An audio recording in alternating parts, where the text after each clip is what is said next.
This is Nasha Kasha, Ukrainian Almanac, 28 minutes of stories for everyone about Ukrainian life. Nasha Kasha is heard on 16 campus and community radio stations from Newfoundland to British Columbia.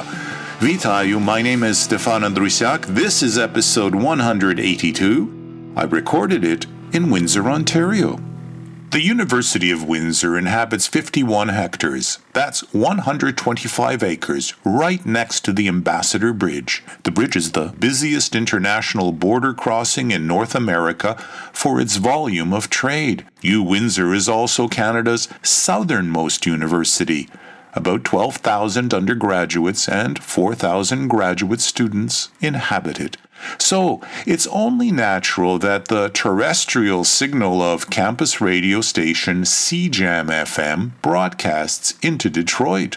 It's an ambassador as well. I've returned to Windsor having lived here for 6.5 years. It's a city I visit regularly because my Aunt Kay and my cousin Andrea live nearby. But today, I want to introduce you, our national audience, to the Momotiuks. One is host of Windsor's long-running Ukrainian radio program. Her father, Justice Harry Momotiuk, well, he's a legend. In the Students' Union, past the information desk, I take the main floor ramp down a long hallway. Sounds of Ukraine is on the air.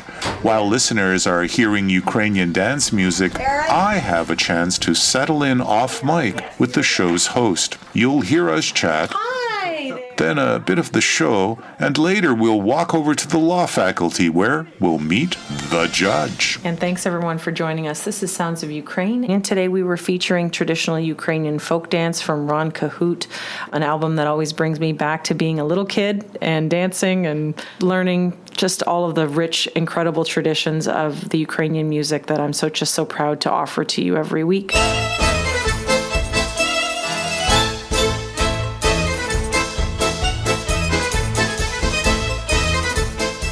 You play a lot of dance music. I love dance music. It takes you back to your girlhood. Yeah. Red lipstick and red boots and rhythm.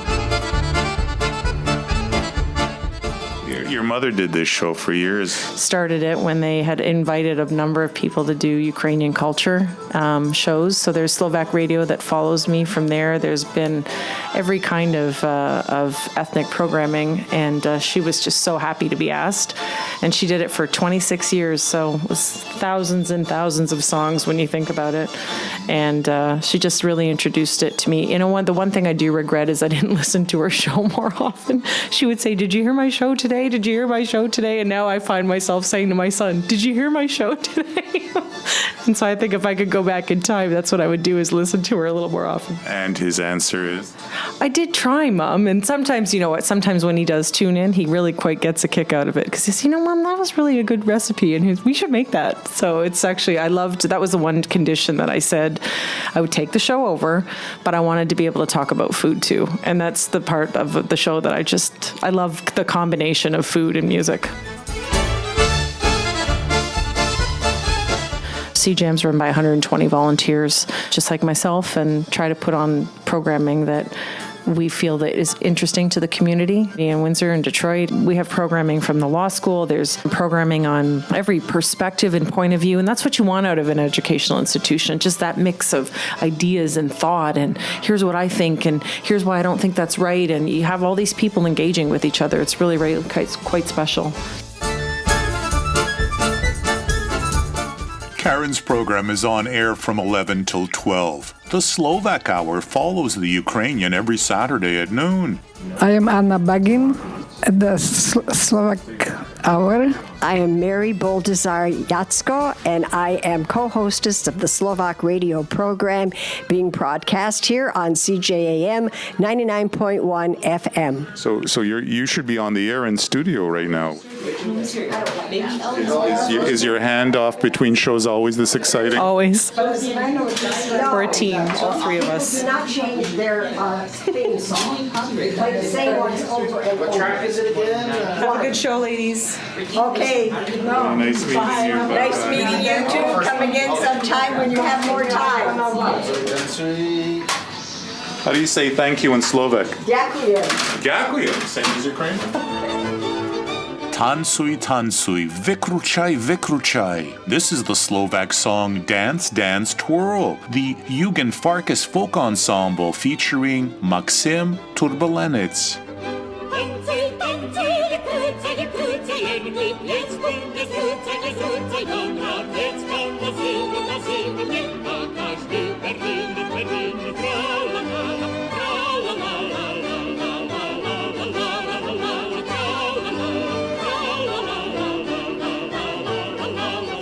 Hi, my name's Karen Momotiuks, and I am the host of Sounds of Ukraine at the University of Windsor Campus Radio 99.1 FM.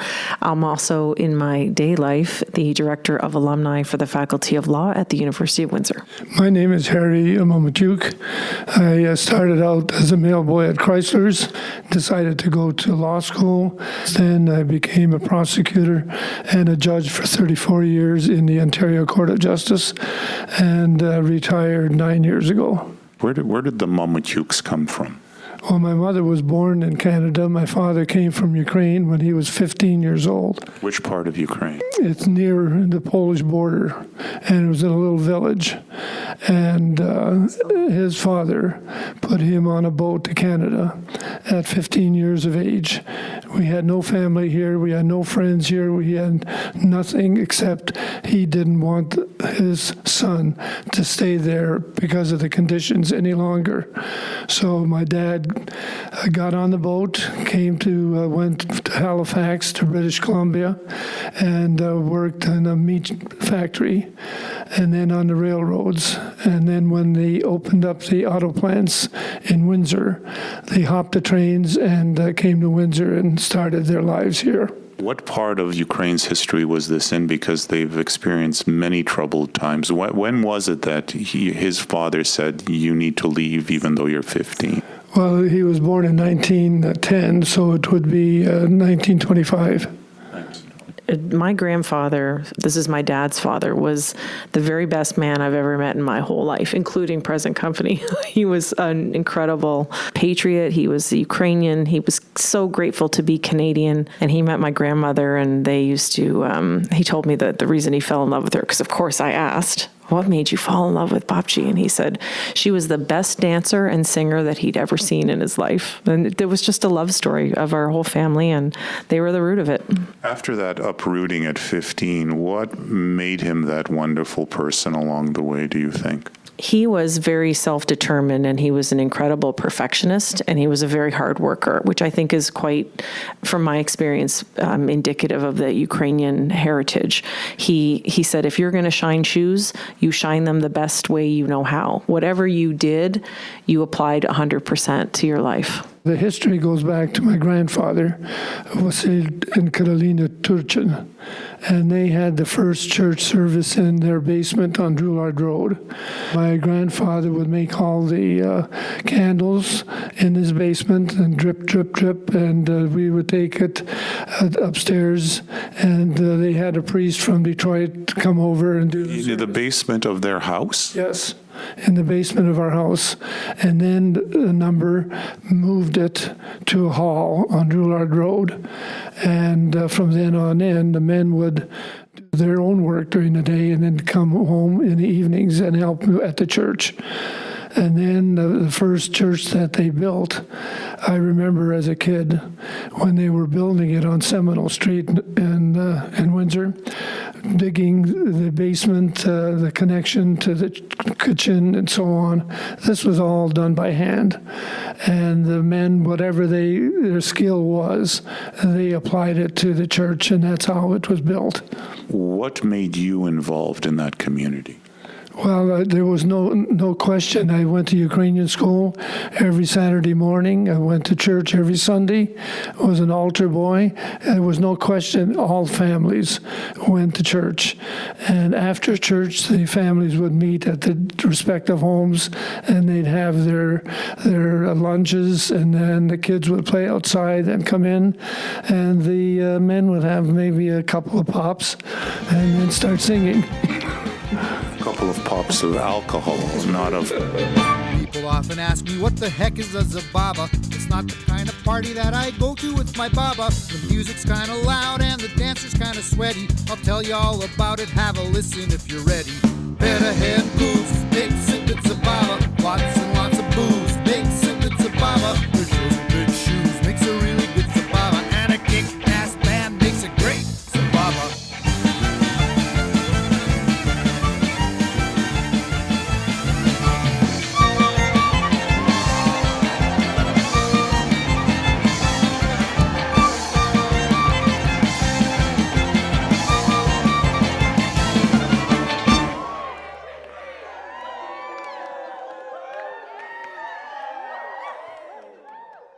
Okay, so that's what the men did, and you had to go along. At what point in your life did you decide, now it's my turn and I actually want to carry on in this religion, which is the Orthodox faith, yes? Let's put it this way. I didn't have to. I wanted to, because we had the Sumk, and we were very close as young people, and we remain friends to this day. Sumk is the youth organization in the Orthodox Chromad. The Orthodox.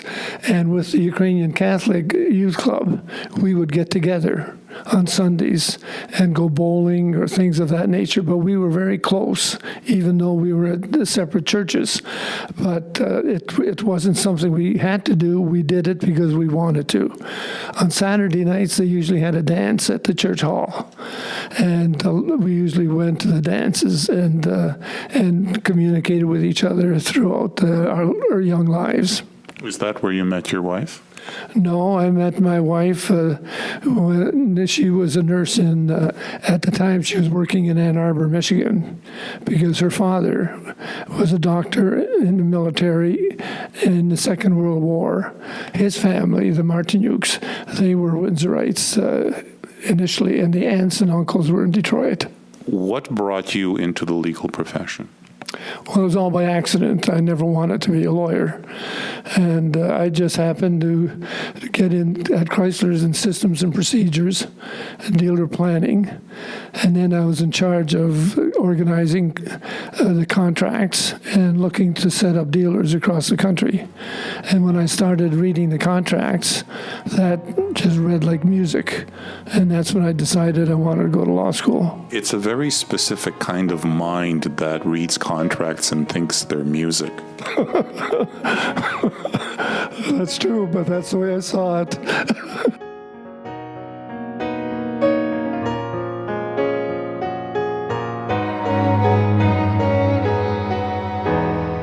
And then I became a prosecutor when I got called to the bar. I didn't know this at the time, but the only reason they called me to be a prosecutor was nobody else wanted the job. And so I took it for a year and ended up being there 3 years. And then married Irene, who I had met at a Ukrainian graduates dinner in Windsor. And I met her, and that was it.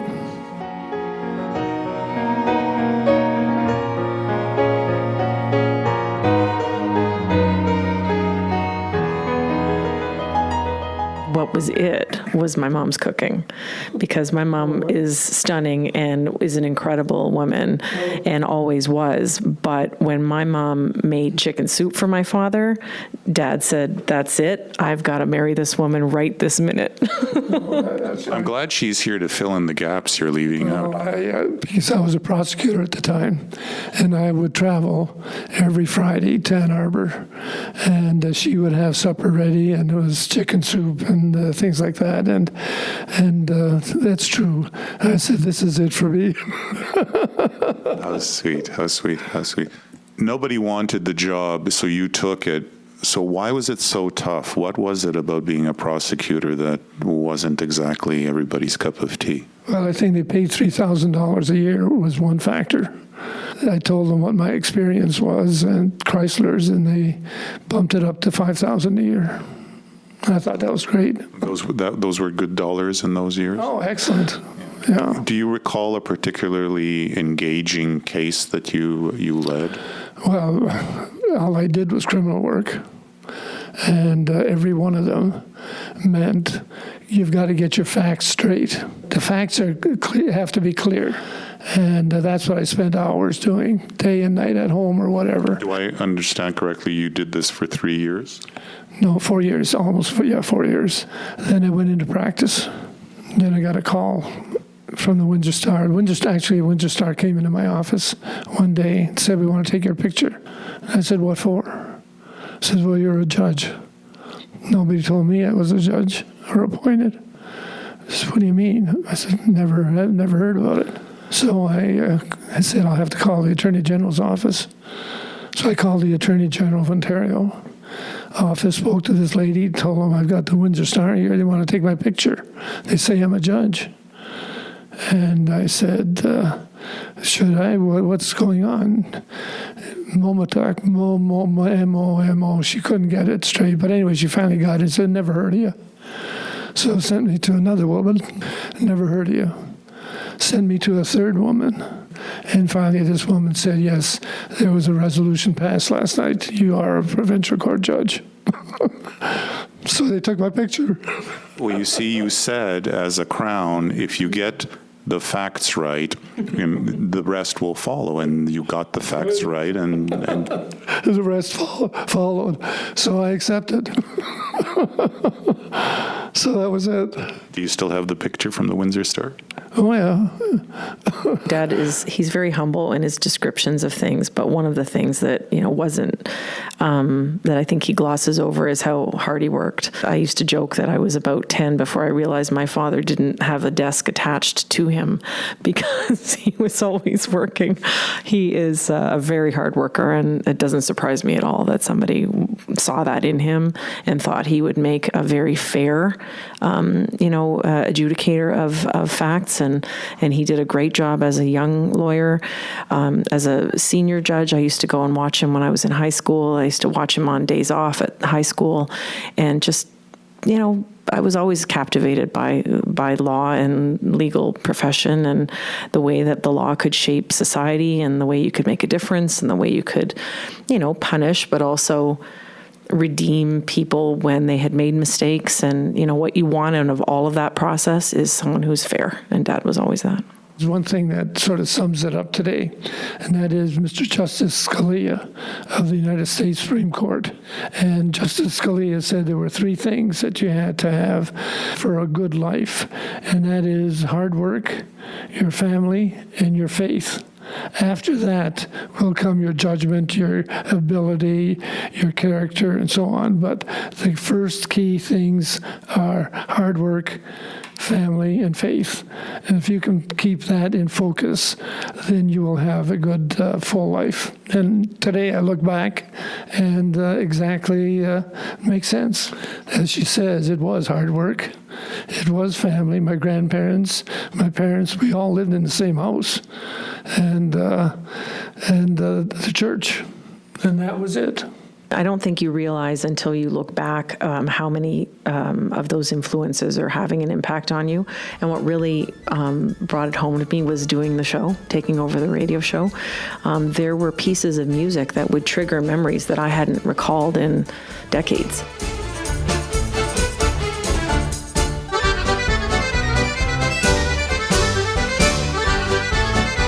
I would play a piece of music and I would have a flashback to a church picnic that we had all gone to with, my family in Windsor and my little brothers and my mom and dad and my grandparents. And another piece of music might have brought back a memory of a carousel that I had been at, or recipes that I'd eaten at my aunt's house on Hall Avenue, or my grandfather's stew that he would make. I mean, it was amazingly profound to me how the music brought out the memories that I had.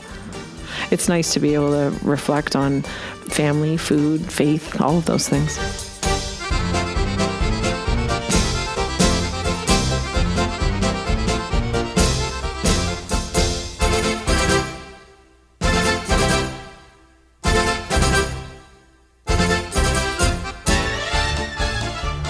Nasha Kasha comes to you from CHRW 94.9 FM on the campus of Western University in London, Ontario, Canada.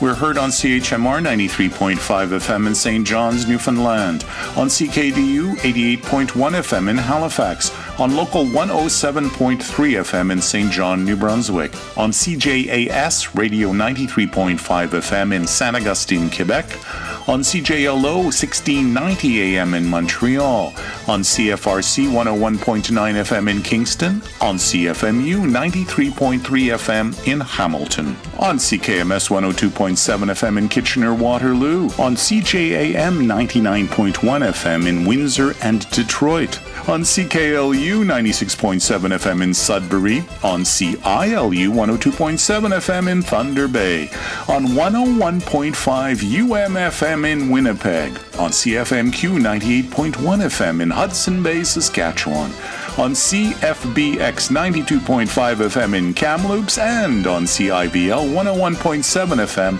in Abbotsford, British Columbia.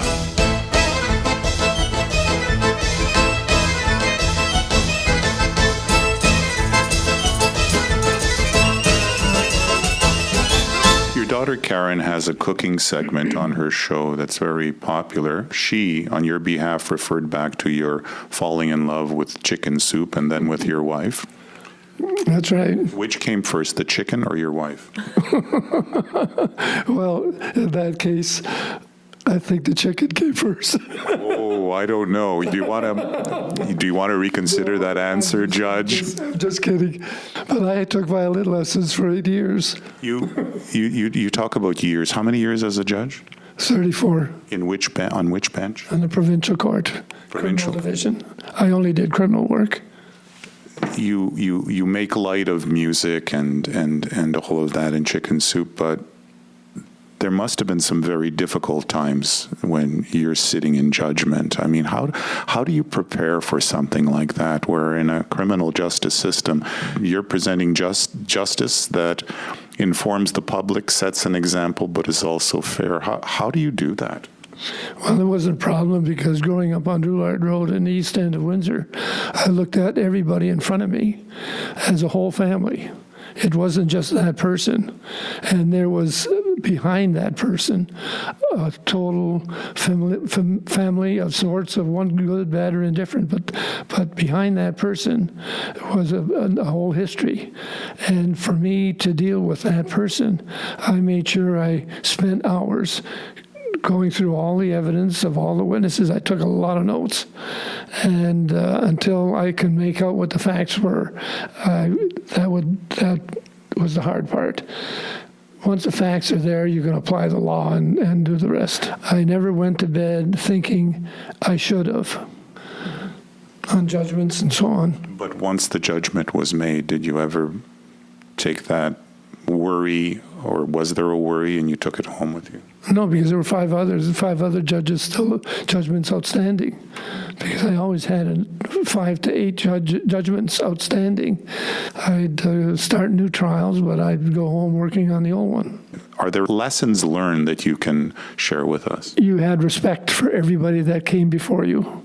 And you knew that whoever that was in front of you, they're going through their own same situations. And even though that person may be in a criminal court, but that affects the whole family, everybody, including the accused. I didn't want to go to bed saying I should have done this or I should have done that. I should have spent more time on this or that. And that I should have drove me. I think Dad always, at least what he would express to us, was he always very much felt that the system should work for the public, that lawyers were there to serve the public interest. Take me from legal studies to where you are today here in this faculty that teaches prospective lawyers and I guess upgrades lawyers who are already in the profession. You know, when I went to law school here, it was just the greatest experience. I loved learning about the law every single day, and I loved practicing law when I did it. I did it for about 8 years, and one day my girlfriend called and said, your dream job just got advertised at the law school. And I thought, well, what's my dream job? I thought I was doing my dream job. And she said, no, it's fundraising and alumni position where you would be an advocate for the school and do fundraising for our students, alumni events, communications. I had a young son at the time. Trial litigation is hard with little kids. My husband's name is Bill Chapman, and my son is Harrison Boyer. Bill is a retired lawyer now.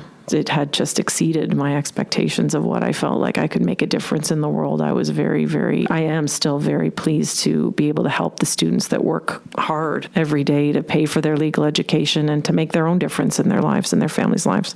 So it wasn't that you didn't want to appear in Harry Momotiuks' courtroom as a lawyer? I actually ran into a judge recently who said, Karen, you were always quite fearless in court. And I said, well, at least you would hear me every so often. You grow up with Dad, and you had to really fight to get your points in, because we would spar every so often about the politics of the day or the issue of the day. But it was good training. At least the other judges would hear me out. Did you ever appear before him? No, we wouldn't have ever done such a thing. Tell me about your mom today. My mom has just been the backbone of our family for so long, and I connect with all of the things that she taught us for so many years. Family, Christmas, Easter, everything related to those things. And we're just so lucky to have had her influence on it, because, while memories do fade, the influence that she had it's never going away. Memories fading, you're referring to your mom's memories. Sure. And I mean, a lot of Canadians are dealing with issues of dementia and Alzheimer's, and it makes you more conscious of the moments that you have in your day, the family moments that you have. Irene has looked after me for 51 years so far, and God bless her, because if it wasn't for her, that life would not have been as beautiful as it has been to this day. One time, I was being a scrappy little 16-year-old and probably mouthier than I should have been at the time. And, I was saying about how hard done by I was. And my dad said, I've had about enough of this, because you've had it pretty good. And he said, Jaju got on a boat at 15 with nothing. And he built a life up, and he created a life for me that I was able to build my own life up and come from Drouillard Road. And now I'm a judge in St. Clair Beach. And he said, you're starting in St. Clair Beach. Pay that forward. And it was really profound, but it's always made me very proud to be able to help for future generations of students, and also as a Ukrainian girl to make sure that I'm keeping those traditions alive that they instilled in me. What do you want to say to people, not necessarily even of Ukrainian background, but people of various heritages and that kind of work ethic today? Stop complaining and do the job. Do what you have to do. You're listening to What Will Man's Legacy Be? Composed and performed by Evan Wish. The Kubasonics played Zabava, and Ron Cahoot and Buria played Holubko, Little Dove. Partial funding for Nasha Kasha comes from the Shevchenko Foundation. I'm your reporter Stefan Andrusiak. До милої зустрічі за тиждень часу, дорогі слухачі.